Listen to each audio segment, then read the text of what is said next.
Earlier today, I listened to Phil Hay from the Irish Nurses and Midwives Organisation on the News at One talk about the huge pressure that staff are under in our hospitals around the country.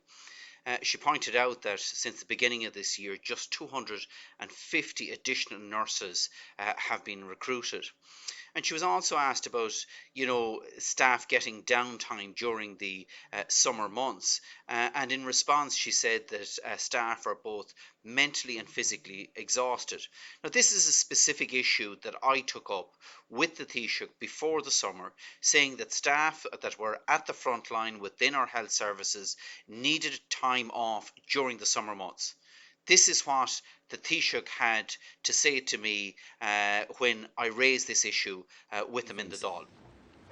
I believe it is time now, the time is now right, to also recognise the work of all frontline health workers. Many of our doctors, nurses, healthcare assistants place themselves at risk to go to work every day to keep us safe and to care for those who are seriously ill. Many of them made huge personal sacrifices during this time, including moving out of their homes and away from their families in some cases to keep them safe, while continuing to provide care not alone to those with COVID, but also others who needed health care during uncertain times.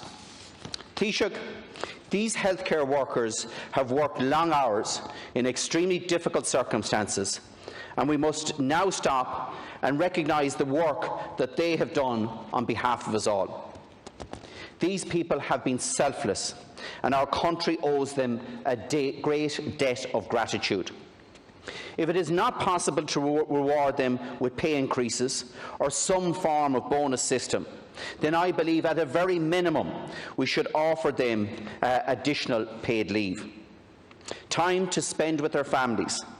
They may have sacrificed precious family time with, or indeed time out to recover from the physical and emotional tiredness that they must undoubtedly be feeling.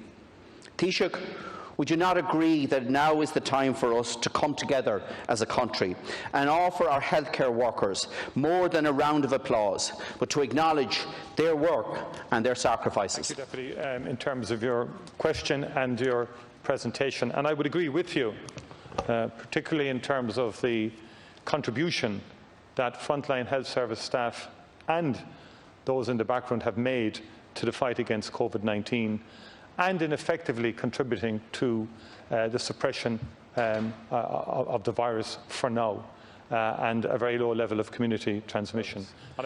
In the first instance, that is why the government has committed to honouring, notwithstanding the enormous financial difficulties that the state will be in, the pay agreements that will fall due in the autumn. It's to recognise the contribution of the public service in general to helping the country come through COVID-19. And it also applies to others in terms of An Garda Síochána and other frontline workers, and indeed those in retail and so on, who also came to the front line to help people. So the government will examine your suggestion and your proposal. I can't make commitments here today. I will discuss it with others, but I am conscious of the point that you have raised and the importance of recognition of people who went to, in my view, exceptional lengths to help people on an individual basis, and by so doing, helping the country at large get through this crisis.